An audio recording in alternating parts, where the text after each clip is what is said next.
ARSRLM यानी Arunachal Pradesh state rural livelihood mission के सभी साथियों को नमस्कार।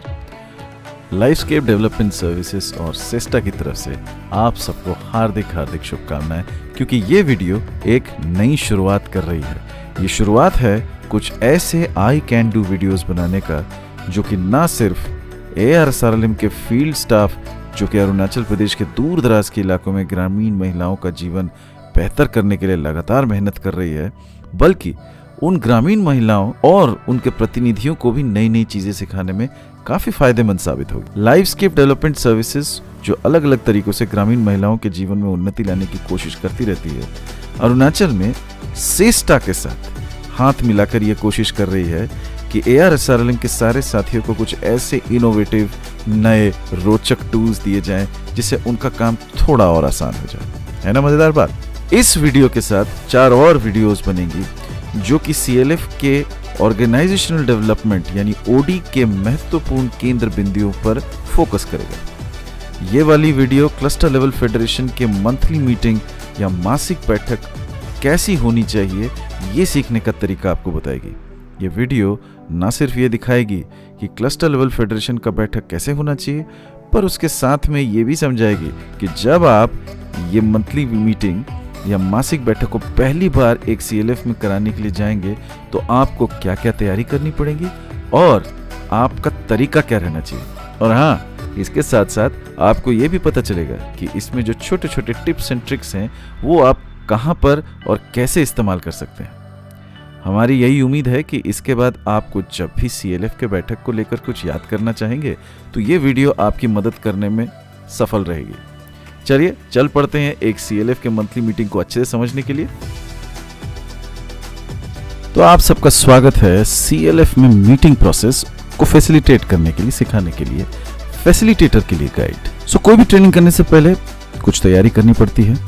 जैसे पहला, सारे जो ट्रेनीज हैं उनको सही समय पे ये खबर देना कि वो ट्रेनिंग पे सही समय पे पहुंच जाए और सभी के सभी पहुंचे। दूसरा, ट्रेनिंग के लिए जो भी ज़रूरी चीज़ें हैं जैसे पेन पेंसिल यानी स्टेशनरी, LCD, चार्ट्स, मार्कर्स, ये सारी चीज़ें इंतज़ाम पहले ही कर लें।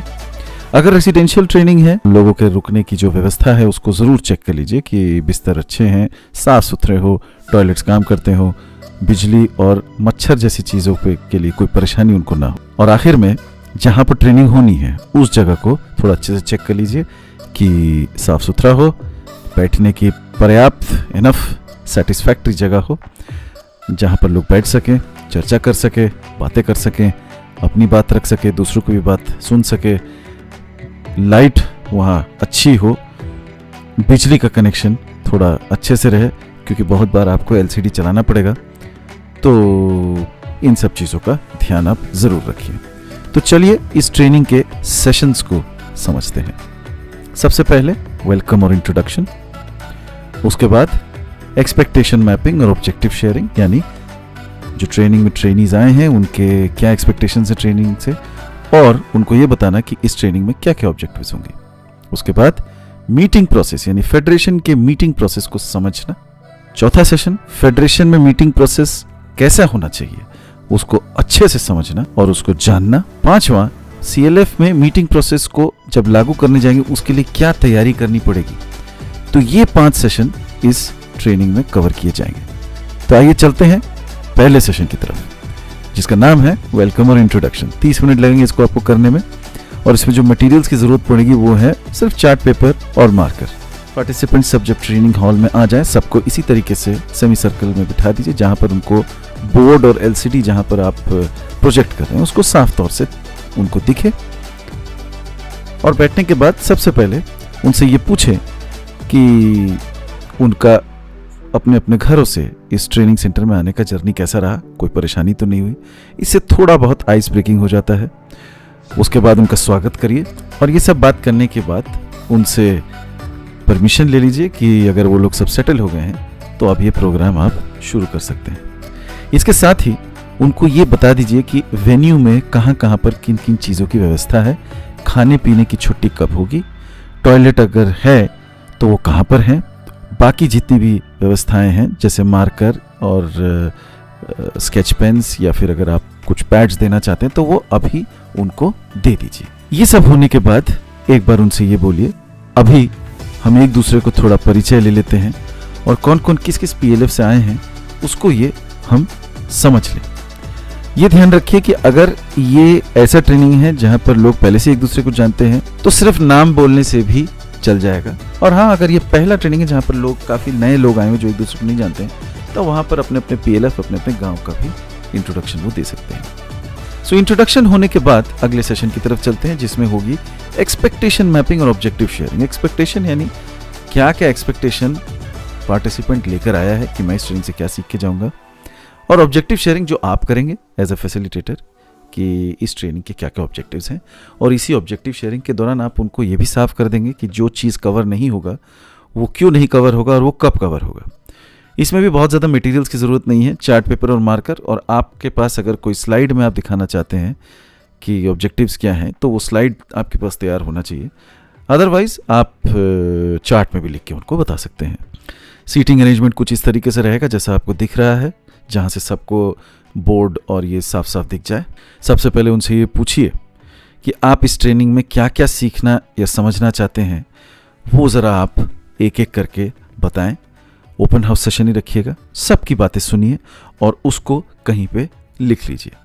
यहाँ पर एक हिदायत है कि अगर 8 से ज़्यादा पार्टिसिपेंट्स हैं, जैसे मान लीजिए 15, 18, 20, तब ये ओपन हाउस मत करिएगा, आप इसको सब ग्रुप में कर दीजिएगा। लोगों को 4 सब ग्रुप में बांट दीजिए और उनको बोलिए कि अपने अपने सब ग्रुप में आप ये बात करें कि आप इस ट्रेनिंग से क्या सीख के जाना चाहते हैं, और उसको कंसोलिडेट करके फिर एक एक सब ग्रुप से प्रेजेंटेशन करवा लीजिएगा और उस प्रेजेंटेशन को ट्रेनिंग सेंटर में कहीं पे अच्छे से पेस्ट कर दीजिएगा। जब ये बातचीत हो जाए और सबसे सुन लीजिए कि क्या उनका कहना था, उसके बाद वाइट बोर्ड में या फिर जो LCD प्रोजेक्टर में है उसमें आप ट्रेनिंग के ऑब्जेक्टिव्स को बहुत साफ साफ दिखा दीजिए और उनको बोल दीजिए कि इन ऑब्जेक्टिव्स को हम इस ट्रेनिंग में पूरा करेंगे, और बाकी जो आपने बोला है वो चीज़ें इस ट्रेनिंग में तो नहीं होंगी, लेकिन आगे चल के बहुत सारी ऐसी ट्रेनिंग है जिसमें ये वो सारी चीज़ें कवर हो जाएंगी। सो इस ट्रेनिंग में ऑब्जेक्टिव है कि हम मीटिंग प्रोसेस को समझेंगे, CLF में मीटिंग प्रोसेस कैसे होना चाहिए उसको अच्छे से समझेंगे, और अपने अपने CLF में मीटिंग प्रोसेस अपनाने की हमको क्या तैयारी करनी पड़ेगी उसको लेकर भी बातचीत हम करेंगे। इसके साथ ही दूसरा सेशन भी समाप्त होता है। चलिए तीसरे सेशन की तरफ चलते हैं। तीसरा सेशन का नाम है मीटिंग प्रोसेस क्या है। इसमें लगभग 2 घंटे लगेंगे। इसमें जो मटेरियल्स की ज़रूरत है व्हाइट बोर्ड और मार्कर, और हाँ आपका जो पावर पॉइंट स्लाइड है, अगर पावर पॉइंट की व्यवस्था नहीं है तो आप चार्ट में भी बना के लेके जा सकते हैं, वो भी बिल्कुल कारगर रहेगा। ट्रेनिंग हॉल में जैसा पहले बैठने की व्यवस्था थी पहले 2 सेशंस में, वैसे ही आप बिठाइए लोगों को और सेशन को फैसिलिटेट करना शुरू करिए। सबसे पहले उनसे ये पूछिए कि मीटिंग शब्द को बोलने से आप क्या समझते हैं। हो सकता है आपको ये सवाल 1-2 बार दोहराना पड़े, क्योंकि इमीडिएटली तो सब लोग बोलना नहीं लगते हैं, तो दोहरा दीजिए और इंतज़ार करिए कि वो लोग अपनी बात आपके सामने रखें, और उनके एक एक जवाब को अच्छा होगा कि आप कहीं पे नोट कर लीजिए। बहुत अलग अलग जवाब आ सकते हैं। कोई ये कहेगा कि मीटिंग करने से हमको एक साथ बैठने का मौका मिलता है, कोई ये कहेगा कि काम को समझ सकते हैं, कोई ये कहेगा कि जो CSP या जो काडर है उसको हम काम बता सकते हैं कि क्या करना है। सो बहुत सारे अलग अलग किस्म के जवाब आएंगे। अच्छा रहेगा कि आप इनको नोट कर ले व्हाइट बोर्ड में। जब ये सारी ऑप्शंस ओवर हो जाए उनकी तरफ से, ग्रुप की तरफ से, तब उनके साथ ये 5 पॉइंट पे बात करिए। उनको ये बताइए कि डिस्कशन, चर्चा जिसकी बात आप लोगों ने कही मीटिंग में होती है, वो तो फ़ोन पे भी किया जा सकता है, आजकल तो कॉन कॉल्स और वीडियो कॉल्स भी किए जा सकते हैं। उनको ये बोलिए कि डायरेक्शन देने के लिए, यानी बताने के लिए कि क्या काम करना है, उसके लिए तो मेल या एक चिट्ठी या लिख के देने से भी काफ़ी रहता है।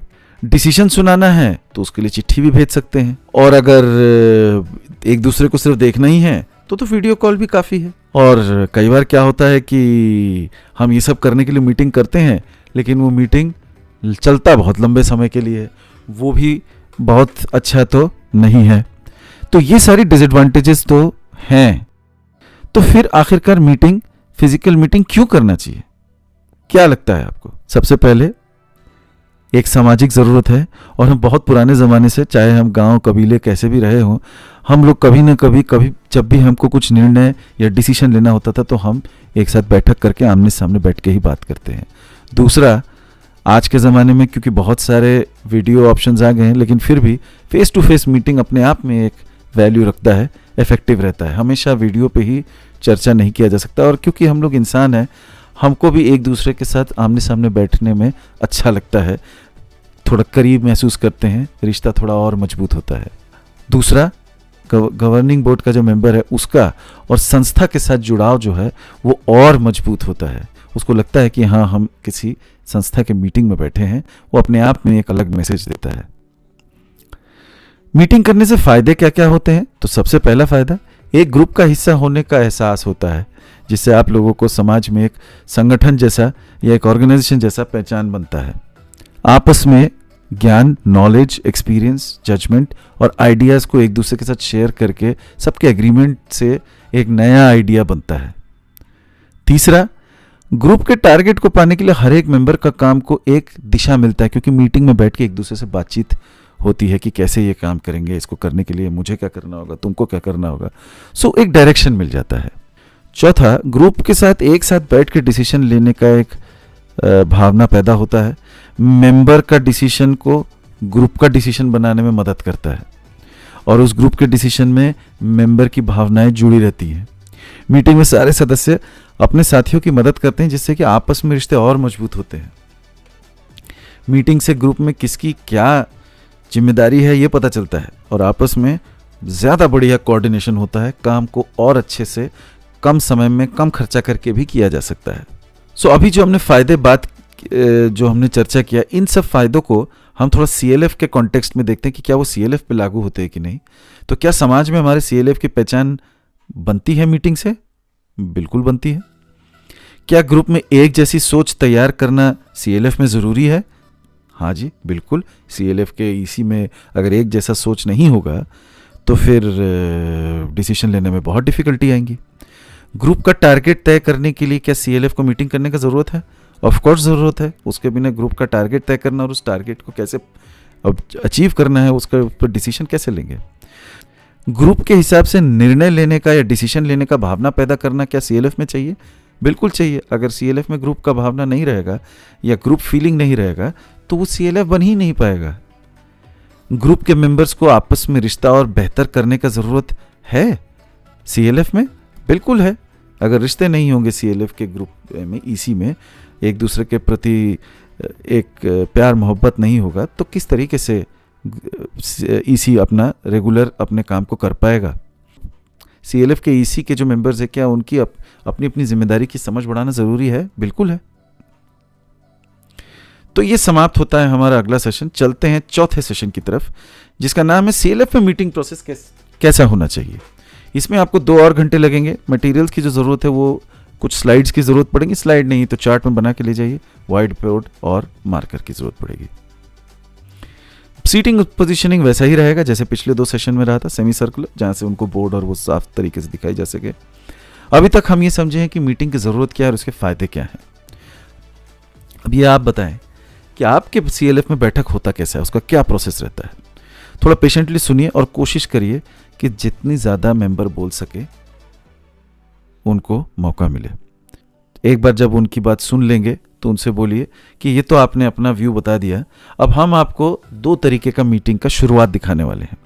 आप उन दोनों तरीके का मीटिंग का शुरुआत देखिएगा और उसके ऊपर आप अपना व्यूज़ रखिएगा। सो पहला मीटिंग का चित्र, ये चार्ट आपको बनाना पड़ेगा, बना के उनके सामने रखना पड़ेगा, और ये बना के उनसे ये पूछिए कि उनको चित्र में क्या दिख रहा है। ये एक ऐसा मीटिंग है जहाँ पर लोग बहुत, आप देख ही सकते हैं कि बहुत अलग अलग होकर बैठे हुए हैं।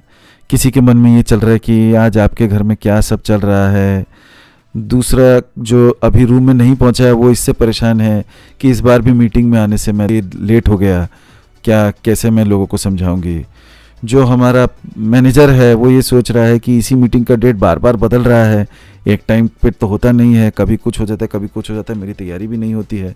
मीटिंग जब चल रहा होता है तब भी बैठने का एक आप जैसे देख ही सकते हैं इस शीट में, ठीक इसी तरीके से उनके सामने दिखाइएगा कि अलग थलग बैठे हुए हैं, बहुत क्लियर पैटर्न नहीं है बैठने का। कुछ जगह लोगों वो भी बोल रहा है कि ये डिसीजन हमारा है तो मानना ही पड़ेगा। कुछ जगह आपका जो मैनेजर है वो ये कह रहा है कि ये सजेस्टेड एक्टिविटीज़ हैं जिसको फॉलो करने ही होंगे। तो कहीं पे कोई ये बैठ के सोच रहा है कि सब लोग चुपचाप क्यों बैठे हैं, ज़्यादा लोग बोल भी नहीं रहा है। कहीं पे कोई ये सोच रहा है कि सब डिसीजन तो वो भी ले ही ले रहा है, तो हमको क्या बोलना है। थोड़ी देर बाद कुछ लोगों को लगता है कि भाई हम लोग सिर्फ समस्या को लेकर ही चर्चा कर रहे हैं। किसी के दिमाग में ये चल रहा है कि यार मेरे को तो ये दिख ही नहीं रहा है कि मिनट रजिस्टर कहाँ पे रखा हुआ है, कौन इसको लिख रहा है, लिख भी रहा है कि नहीं लिख रहा है। उधर अकाउंटेंट अपना ये सोच रहा है कि मैंने तो इस बार टाइम पे मेरे को पता ही नहीं था कि मीटिंग कब होना है, तो मैं मंथली रिपोर्ट बनाना ही भूल गया हूँ, समय पर रिपोर्ट नहीं लेके आया हूँ, या आया नहीं है रिपोर्ट, या मीटिंग में रिपोर्ट नहीं है। मैनेजर जो है वो ये परेशान है कि ये सब इतनी सारी इधर उधर की बातें हो रही हैं कि असली प्लानिंग जो करनी है वो तो हो ही नहीं रहा है। तो ये एक तरीके का मीटिंग हुआ। पार्टिसिपेंट से पूछिए कि आपको इस तरीके के मीटिंग से क्या लगा। अब देखिए अलग अलग तरीके का रिस्पॉन्स आ सकता है। कुछ लोग ये बोल सकते हैं कि हाँ हमारा मीटिंग ऐसा तो नहीं होता है, लेकिन कुछ कुछ इस तरीके का होता है, लेकिन कुछ कुछ जगह हम इससे अच्छे से करते हैं। कुछ जगह लोग ये बोल सकते हैं कि नहीं हमारे यहाँ पूरी तरीके से लगभग ऐसे ही होता है, हम बैठते हैं तो इस तरीके से नहीं बैठते हैं। और कोई ये भी कह सकता है कि नहीं ये सही तरीका नहीं है मीटिंग करने का। सो जो भी है उसको आप सुन लीजिए और अपने माइंड में इसको रखिए, और फिर उनको बोलिए कि हम आपको दूसरे मीटिंग का एग्जाम्पल दिखाते हैं, उसको देखिए और उसके बारे में कमेंट करिएगा। सो फेलो फैसिलिटेटर्स, इसके साथ पहला पार्ट जो है कि CLF का मीटिंग कैसे करा सकते हैं उसका वीडियो समाप्त होता है। बाकी वाला पार्ट जो है वो सेकंड पार्ट में आपको देखने को मिलेगा। तब तक thank you, best of luck.